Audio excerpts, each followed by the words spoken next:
Esu Erinė Svarinskienė, darželio Čiauškutis direktorė. Šita įstaiga yra ypatinga. Joje ugdome vaikus su įvairiais sutrikimais. Vaikai pas mus ateina nuo ankstyvojo amžiaus, nuo 2 metų ir dažnai būna netgi iki 12 metų, nes turime atskirą dienos socialinės globos centrą. Dirbame su didelė specialistų pagalba, dėl to šių vaikų ugdymas ir jų sėkmė dažniausiai lydi mus. Aišku, neišvengiame ir įvairių nelaimingų atsitikimų.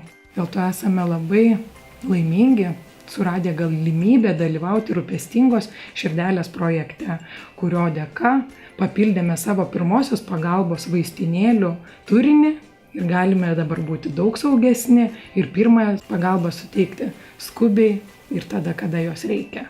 Todėl visus labai kviečiu į gintarinės vaistinės užsukti ir įsigyti šias rūpestingas širdeles, kurių dėka galėsite prisidėti prie nuostabaus projekto.